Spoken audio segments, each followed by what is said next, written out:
Welcome to Disruptive Successor, a show for next generation leaders in family businesses and entrepreneurs who want to disrupt the status quo and take their existing business to a whole new level. We all know that what got us here isn't going to get us there. This show will provide inspiration, advice, and resources to help you create massive impact. This podcast is sponsored by myself, Jonathan Goldhill, and my company, the Goldhill Group, where we provide coaching for growing companies. I'm Jonathan Goldhill, and my purpose is simple: to guide entrepreneurial leaders in family businesses towards more freedom and fulfillment. I want entrepreneurs to get clarity around the changes that will make them and their businesses more successful so they can experience the same freedom I've enjoyed in my life.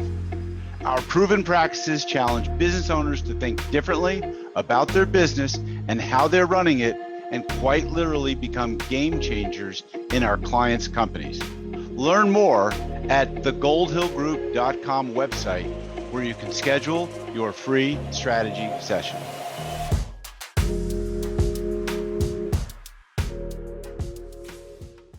Hi, it's Jonathan Goldhill, and welcome back to another episode of the Disruptive Successor Show. Today, I'll be talking with a next generation leader in a fifth generation business focused on industrial real estate in the Orange County, California area. Brooke Birtcher Gustafson is a fifth generation leader in her family's business. Her father, Brandon, has served as CEO of Birtcher Development since 2017. She began working for the family firm in 2007 and is experienced in development, entitlement, sourcing acquisitions, financial underwriting and structuring, leasing, property and asset management, marketing, and market research. In 2017, Gustafson was a California Region recipient of the Next Generation Award, which recognizes young leaders in the commercial real estate industry who are likely to become influential for years to come. She holds a Bachelor of Arts degree from my alma mater, the University of Southern California, and earned her MBA from the University of California, Irvine. Brooke, welcome to the show today. Thank you for having me. So, all right. Let's ask the dumb questions first. So what's it like to be a fifth generation family business member in a company that was run by men? Yeah. Well, great question. Two-part question, I guess. Yeah, exactly. No, it's actually great. I really feel like it's an honor to be able to have just the opportunity. I know a lot of people don't get that, to work alongside a family member and also carry forward just the legacies that the grandparents and great grandparents had kind of set before me. So it's really exciting. And too, as you said, the first female to have an ownership position in the company too, which is really exciting. So yeah, I've really enjoyed it. And it's a joy to work alongside my father, Brandon, who's been involved with the business since the 70s. And I've learned a lot from him. Now, no siblings in the business at this time? No siblings in the business. No, I do have a sibling. I've got an older brother. He actually tried the business out for a little while. It wasn't really, his gig. He's much more, I'll say, kind of a arts and creative mind. So he started up his own business in his own entrepreneurial right, and very successful in what he does, media production. But yeah, just me for now. Interesting. So let's talk about some of the things that people may want to understand that'll help them in their business. And one of the issues is when one family member doesn't come into the business and another does. Now, the parent, who presumably is the leading or controlling or maybe 100% shareholder, has to make some decisions about his or her wealth. What are they going to do with it? What are they going to, are they going to give something else in the way of maybe comparable value to a child? Are they going to hold out and say, if you want the wealth, you got to work in the business? I mean, these are decisions I think that parents have to deal with that are not easy decisions. And every family is different. So you can't probably just generalize about all families. But can you share a little bit about what your perspective of that are, or maybe what happened in your family business? Yeah, no, that's a great question. So a lot of family businesses, as you know, they handle their wealth and succession of that differently. I think there is an interesting dynamic there between maybe the mentality of that first generation wanting to spend every penny, before they pass away, and the wealth they made is the wealth that they made and get to enjoy.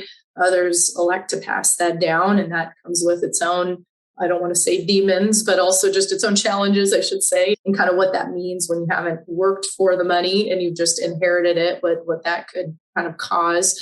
But in our family, it's been an interesting thing. We've kind of taken the perspective both on my dad's side and mom's side. They both actually came from families that were multi-generational family companies and businesses that they came out of or kind of lived in. And so for us, how we've kind of done it is we've actually allowed my brother to be part of the ownership, even though he's not an active member of the company. We've taken the position of, we all, although we kind of, from an example of a tree, a tree is grown, but it all kind of has different branches and bears the same fruit. But it doesn't mean that, if say, one apple decides to go in one direction and the other in another direction, it's all from the same tree. So kind of how we've taken the perspective is, it's a part of the family, and how, the benefits that my father has been able to inherit in his own right, being able to provide that is something that allows, my family to give no matter what, we elect to choose or pursue in our own careers. So I think that's a good answer. And I think one of the challenges is if one maybe child has maybe financial needs that are unusual. And so a parent has to make some decisions. Maybe it's around health or medical or, I don't know, drug addiction or alcohol addiction. So sometimes one child, like, you can be fair, but not equal. And then I think there are times also when maybe a child would like some distributions. They're not involved in the business because they want to expand their own entrepreneurial business, or they want it for whatever reasons. They want to buy a house. They want to, where those reasons are. Do you see the challenges and conflicts in those types of situations? I mean, have any of these come into play in your business? They haven't, just because we've recently, I'll say in the last 5 years, really started. Brandy, my father, and I were able to start the family business up again. I can talk a little bit about, our company's history and where we got to today. But in the last 5 years is really where we kind of hit reset on the family business, a Birtcher 5.0, if you will. So no, we haven't, I'd say, encountered that personally. However, I think the intent of it is really to just have cheerleaders, in the family, and people that really support one another. And when there's a win for one, there's a win for all. And I think, again, it doesn't matter, where God made us all different, right? And we have different passions and pursuits. And I think that's where, from a career standpoint, what we've talked about as a family is it shouldn't, matter if one elects to join the business or not. It's part of something that my father was a part of and his kids get to join in on. And that's why, he also bought family members out, was so that he could have kind of bigger pieces of the pie to have the kids participate in through his, legacy and what he creates. So my last guest talked about the distinction between the family business and the business of family. And I'm sure you understand what I mean by that distinction. I do. The business of family was Sunday night gathering around the dinner table as a family and talking about family stuff, but then running the business separately. Now, you've seen multiple generations. And have you been a witness to sort of commingling of those concepts where, business gets discussed no matter where you are, Thanksgiving, Christmas, whatever the holidays are, the business getting discussed? And because I think that's a real challenge when families are so involved in a business and they have to keep those boundaries. What's your thoughts or perspective on that? Yeah, look, I think we've done a good job, my dad and I, to really, I don't want to say compartmentalize, but just keep that line very clear. Of course, and you even talk about it in your book, it's when you got to get business done, you got to get business done. And if you're on the ski lift up the ski slopes kind of thing, you talk about it when you're together, right? So I think that's inevitable, but I do think it's healthy to have set boundaries for that. And when it's, the Christmas holiday, and you guys are opening, gifts or, drink coffee or eating donuts together. We try to avoid it and really just embrace the father-daughter true relationship or grandfather relationship with my kids and my dad. Same with my brother. So yeah, I think we try and honor that and respect it. It is a challenge, right? I mean, that's just kind of the push pull where you feel like you should be talking about business all the time and trying to really kind of compartmentalize, I'll say, the family life and the business life.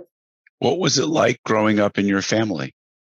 Yeah. So, it was interesting because we grew up on a piece of property that was several acres. My family moved down to San Juan Capistrano, in the 50s, before there were many people there. So they were able to purchase quite a bit of property, several acres that they built multiple homes on. So they all lived next door to each other, which was pretty cool. So my upbringing was living next door to my grandfather, living next door to my great uncle, living next door to my great grandfather, and obviously with my parents. And they were all part of the business at the time. So, very close quarters and company. And I'd say, surprisingly, business wasn't talked about, too much to the extent that it was, taking up most our time and conversation as a family. But I did grow up with it, talked about around the dinner table, knowing very much, what everybody did, very familiar with the development business and, travel, whatnot, partnerships and ventures that we were in. So I'd say it was definitely on the tip of my tongue or the edge of my spoon, I should say,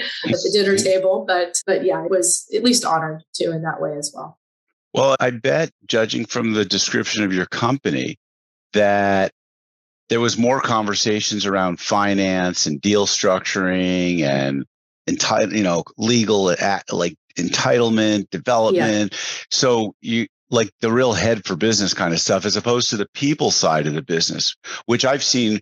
I've had some large property management companies, and a lot of the conversations around this property manager and this supervisor and this, issues around people and tenants and stuff. So am I right?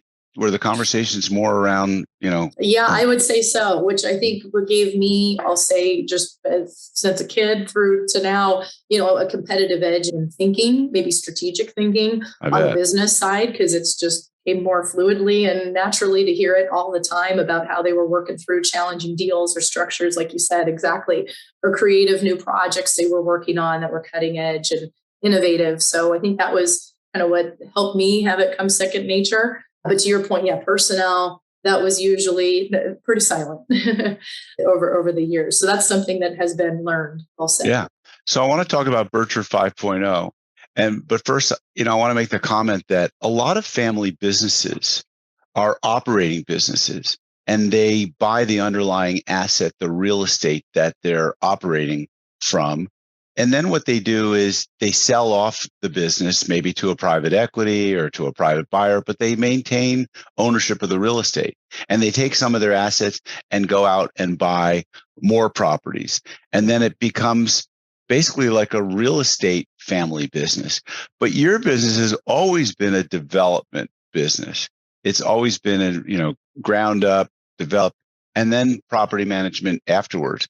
Tell us about 5.0 and some of the different stages of evolutions and revolutions, as you will, that as your company grew or maybe even contracted at times. Sure. Yeah. So, my great grandfather, Justice, got his contractor's license in 1939.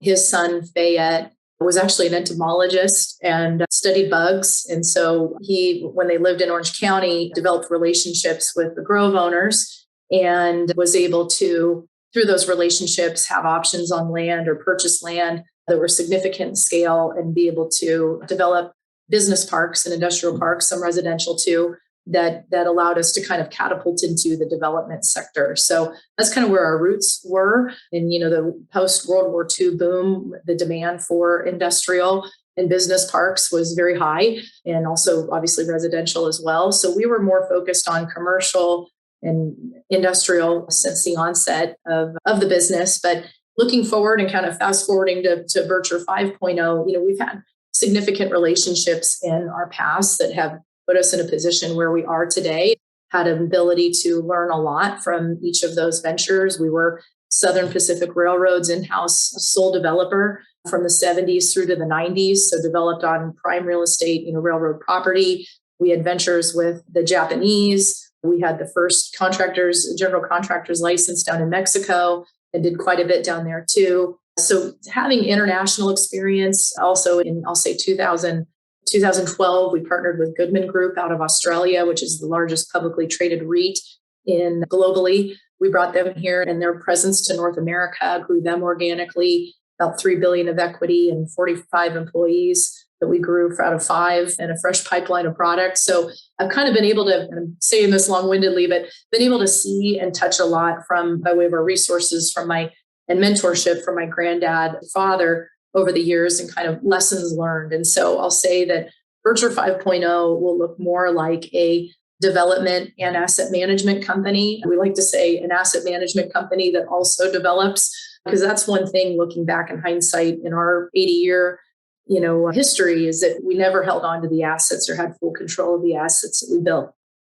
And so part of that is really maintaining control of the real estate and what that looks like from, continual fee generation, enterprise value for the company, in addition to just, owning the assets and monetizing that from just a portfolio standpoint. So that's where the differentiation will, I'll say, come in this 5.0 that we haven't had in the past. And unfortunately, we've owned incredible properties throughout the US, or developed on and owned them, but sold them over the years and never retained them, like Pacific Design Center in the heart of LA. My granddad designed that with my great uncle. And, that was on railroad property. And, you see that asset and you just think, man, had we held on to that, would have been a different story. Wow. I have a few comments and a few questions. So first, Your story as you start out sounds like that of the Irvine Foundation, the Irvine companies, which develop most of Orange County, as you probably know or would agree. Yes. Yep. So it's interesting that I wonder if their history paralleled yours at that same time, and just their business, which turned into an enormous business, if there were any parallels between the two. That's the first question. Yeah, I think they certainly all rubbed elbows together, right? I think my granddad and Bren, and there are a lot of amazing names here in Orange County. I'd say probably the most innovative developers, owners of real estate, I'd say, would come out of Orange County over the years. But certainly there's a lot of parallels there. By way of, I'll say, land grants. We didn't get any Spanish land grants, but we did, have that partnership with Southern Pacific Railroad, which was extremely unique. And I'll say really catapulted the family in kind of a new national presence, and also just perspective on industrial and commercial development. Okay, so trivia question here. I understand that Sprint, the telephone company, was based on, they bought up Southern Pacific Rail International, like rail tracks, and they laid their fiber along those rail tracks, and that's how they got the name Sprint. It's not a story you've heard before? No, but I will have to ask my dad. That is a great trivia question that I'm sure he would know the answer. For sure. One interesting fact, though, I will. We actually do every year now, kind of as a nod to our railroad days, is we provide a Golden Spike Award for brokers and groups that we work with that nail the deal for us in the year. So whether it's a new acquisition, a new leasing opportunity, or disposition, we give them our Golden Spike Award. So that's kind of pays homage to our railroad days. Oh, that's great. Awesome. Yeah. So let's get back to what it's like to be a woman in the real estate business. I can just say that I've looked at the pages of industrial real estate brokers on the papers of the business journals in Los Angeles and San Fernando Valley and probably Orange County, and they're largely populated with mostly men. So what's it like to be a woman in real estate? Yeah, it is. Different? It or is is it the same?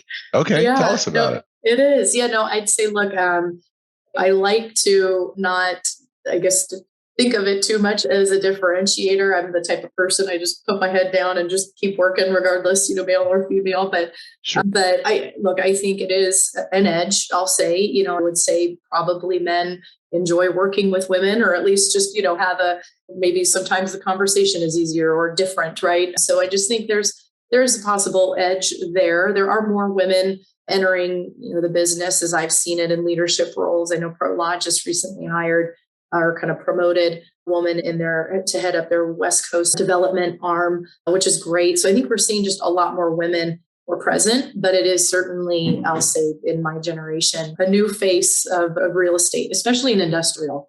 I mean, it's mostly, like you said, male dominated, I think maybe women gravitate to something a little bit more, I'll say, sexy, right? A hospitality or a retail or something like that. Or residential real estate, which is mostly dominated by women, by contrast, it's not as, I mean, you see a lot of men in that business, but I'd say 80% of it is women. Yeah, so, I would totally agree. Yeah. Unique question, only to be asked of a USC graduate. Don't know, did you study real estate at the Kenneth Leventhal? Or it is so funny. I did not. And hindsight, if I had, one regret, it would be not having done that there. I just, it's funny, as I shared earlier in the podcast, my brother, I just always kind of thought he was going to take on the business. And I think, everybody in the family did. So I just didn't think much of it. So when the door opened, that's when I jumped right in. And like I said, hindsight, loved it. But that's a big reason why I went back and got my MBA at UCI, was to get a stronger background in finance and real estate and, just have those fundamentals that I unfortunately didn't get at the undergrad without that focus. Yeah. Well, and I can't speak to UCI, but I can certainly speak to and they talk about it at USC, the power of the network. I'm sure you've heard that phrase at USC. Certainly. They talk about the power of the network, and the real estate program there is formidable. It's probably one of the top in the country, and Orange County is probably one of the top places to be a real estate broker, developer, top of the game. So I think that to some degree, for people who have gone through USC and the real estate program, they've made some important connections, affiliations through that. Yeah, certainly. And, funny enough, I mean, I'd say the core of my network are those folks. I've met a variety of others through other avenues like NAIOP, the Young Professionals Group there, a lot of peers in my industry. But USC has been, even in my undergrad, one of the core networks of kind of peers, especially in real estate, that I've stayed connected with. So I would completely agree with that. And wonderful things that people are doing. Yeah. A lot of exciting stuff. Let's go back to you growing up. You think your brother is older, right? Older brother is going to get involved and be the next leader in this family business. Were you thinking you'd get involved in the business at that point in time? Or did you think, I'm going to do my own thing? And then tell us, what was the inflection point for your brother to decide to bounce out and you to bounce in? Or just tell us how that whole thing went down. Yeah. So I did not think it was going to be something that I would participate in actively. Just kind of, again, thought the door, I don't want to say was closed because it was never represented that way, but just found other interests that I studied and interned at through college and in high school as well. But I mean, I guess I should even say in high school, middle school, I did work for the family business, doing things like filing, just more menial tasks, I guess. But listening in, on meetings, design meetings, things like that. So I guess I had exposure early. And tell us a little bit about why that happened. Was it just, we have nowhere for Brooke to go? We have no adult to watch Brooke, so just bring her to the office and keep her busy? Or, Brooke wants to make some extra money? Or it was more the latter. Yeah, okay. I kind of just thought it was an easy win. I mean, I did some other, assistant jobs. I worked at BJ's Pizza in Laguna Beach. It was an awesome, great view, awesome job. But, I found that it was just kind of an easy step into in the summer to just work with the family business. And I liked it. I mean, I kept going back. So that had to have, I guess, said something that at the time, I guess I never really paid much attention to. And I probably should have in hindsight. But yeah, I guess, my brother worked for the business for about a year.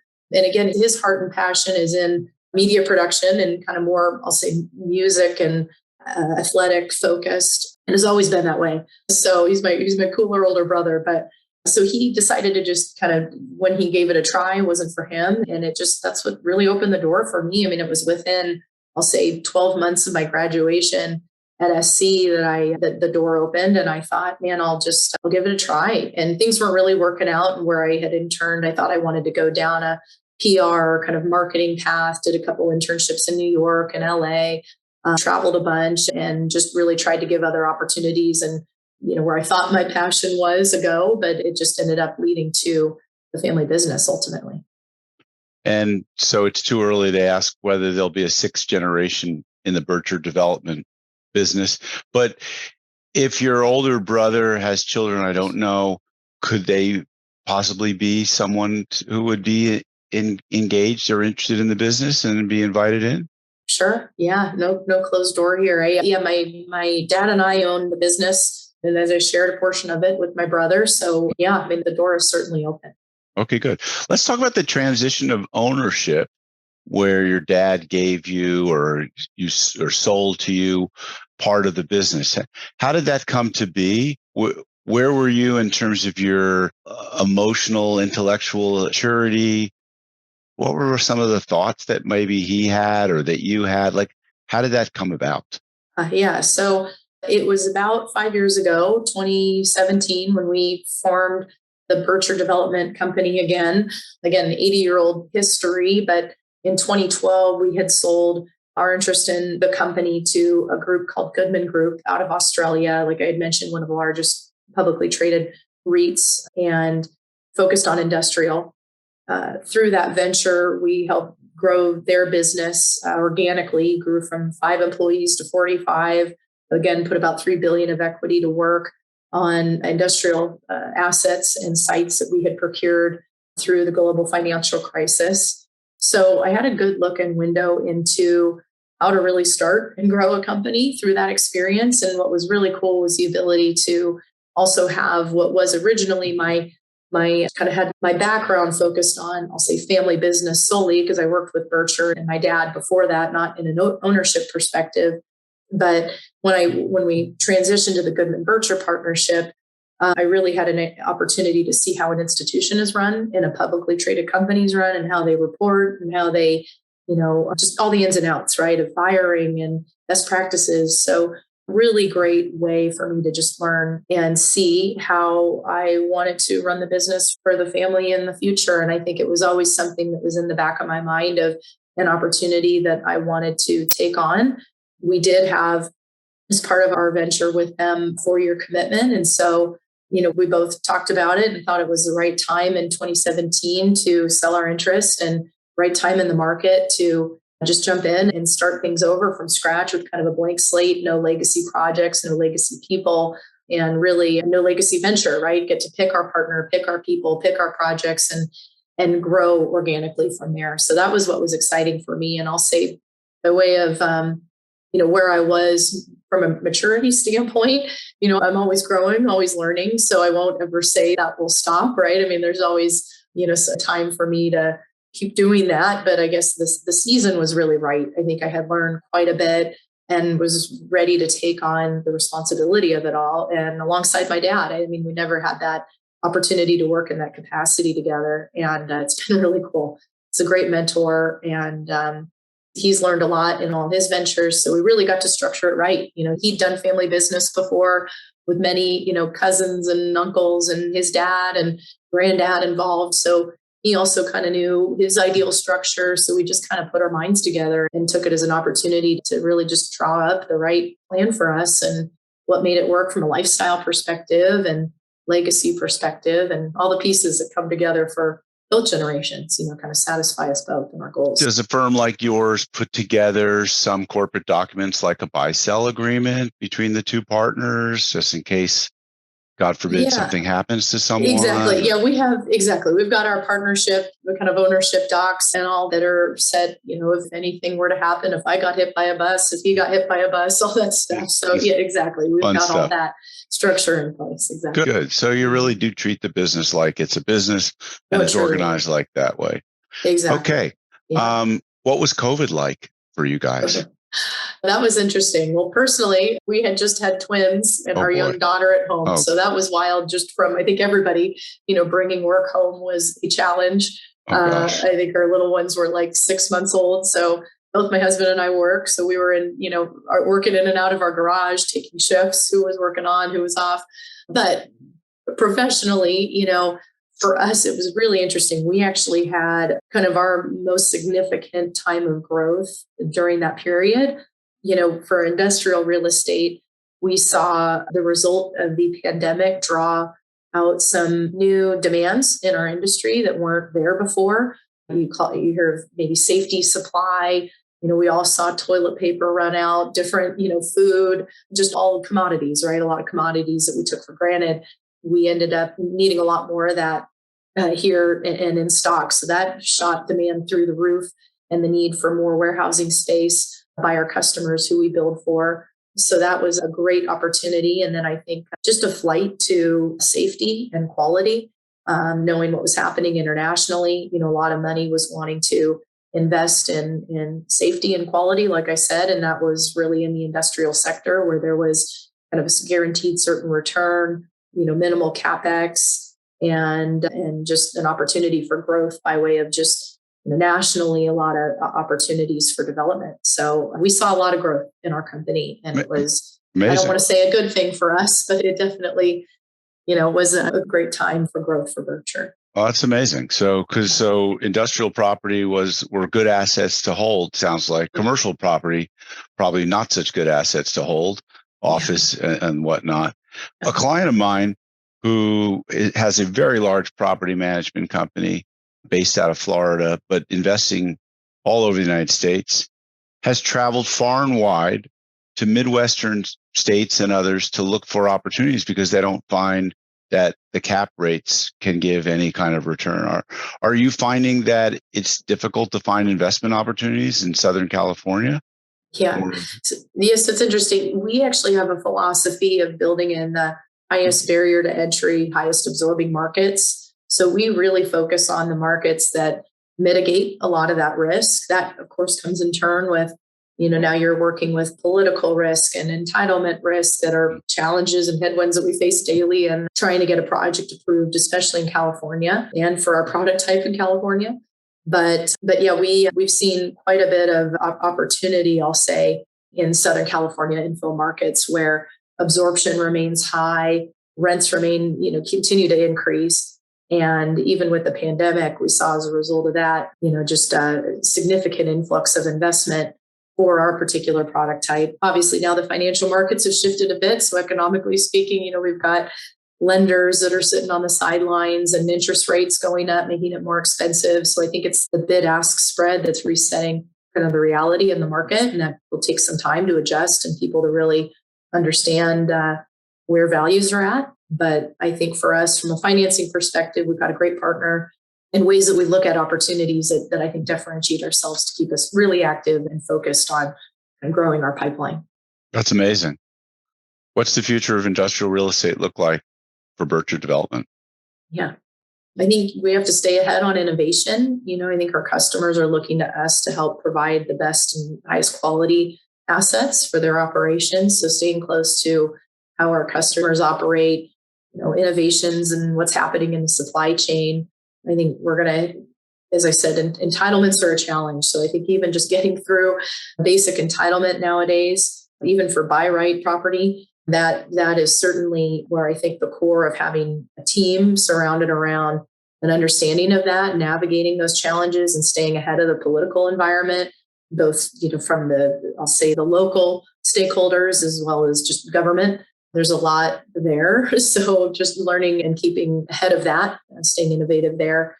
And then I also think labor, labor is going to be a challenge, I'll say, for industrial. We're seeing that availability of labor pretty narrowed. So just keeping our eyes on, again, how we can differentiate our product or help our customer make it a place where people want to work, that's important too. So there's a lot there between political, labor availability and just how the buildings are designed. And availability of land. You're needing to manufacture a lot of land now. There's just not much available anymore. Hard to make land, isn't it? It is. Brooke, I'm really impressed by your macroeconomic knowledge and perspective on all this. You have a great understanding of your business, it seems. So you've started reading or listening to my book, Disruptive Successor. Yeah. If there were a disruptive successor in your life, be it a friend, a fellow entrepreneur, a family member, do you have any advice that you would give them? So I would say the challenge for the next disruptive successor would be just having a mindset that is content with where they're at and It's funny, I heard a sermon over church this last weekend that was talking about what is a fulfilled life. And is it, does it mean fulfillment is a full bank account, a full, comments on your LinkedIn posts, a full, family and assets that you own and all that, or is a fulfilled life something else? And so I think just how you define fulfillment and being content is a challenge in this generation of leadership, because it is easy to look over your shoulder and feel like maybe you're not doing enough. I think being, a family owner, family business owner, there's a different sense of responsibility that kind of falls on your shoulders. And, it's a kind of, I'll say, a humble sense of pride that you get to carry, but a different responsibility than just a typical 9 to 5. You carry it with you, as we talked about earlier, at family get-togethers and just every, day in, day out, right? So I think just finding a way to get rid of the noise and just keep your mindset, focused, clear, maybe keeping your head on what really matters and not worry so much about, self-promotion or the better thans or the internal voices of not doing enough, just being content that you're able to do what you do best and, the gifts that God gave you. I think too, we're going to be challenging, or kind of, I'll say, challenged with having to navigate this new political and social environment that we're in today.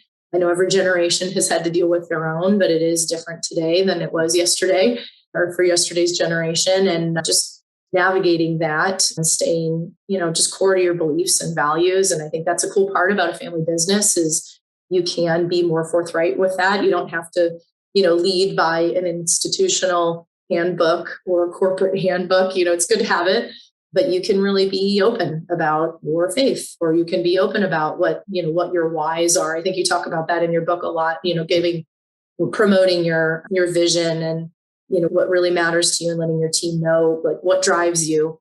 And that's something we try and promote here is just, it's my faith. And it's what I feel, is just building a company that can give back in a way that, prior generations have, but just being maybe more vocal about it and what the purpose is, here. It's good to make money, but it's good to give back and good to do good works for the Lord. Well, appreciate those words. You're articulate, centered, grounded. This all comes across. And no surprise, the idea of mindset and maintaining a healthy mindset is the most popularly, or my episodes on mindset are the most popularly listened to episodes of the Disruptive Successor, because I think that's really where it starts. It's in your head and in your heart.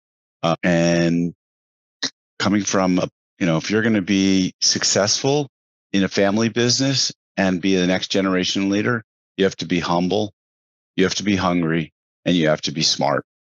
To steal a page out of Patrick Lencioni's book, but I think it's true.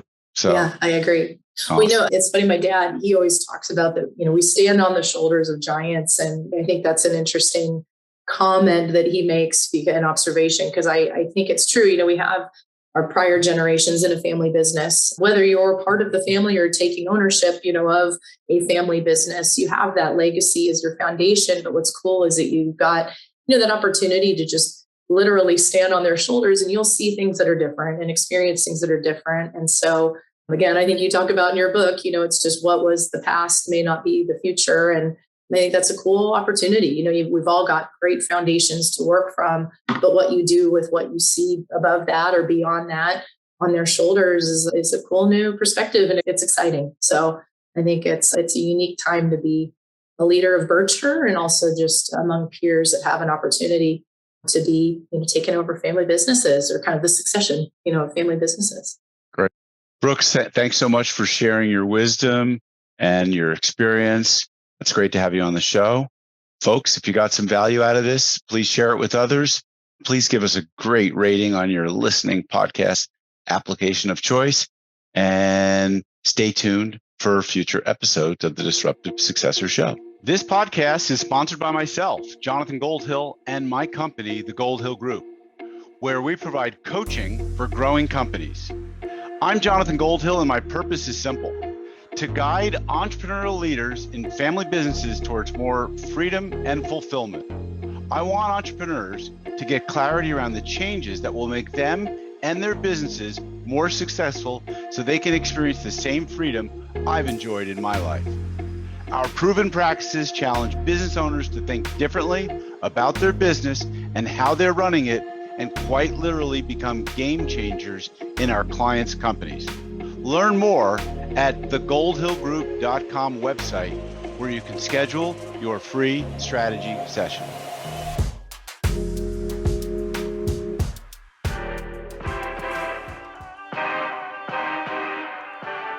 Thank you for joining us on the Disruptive Successor podcast.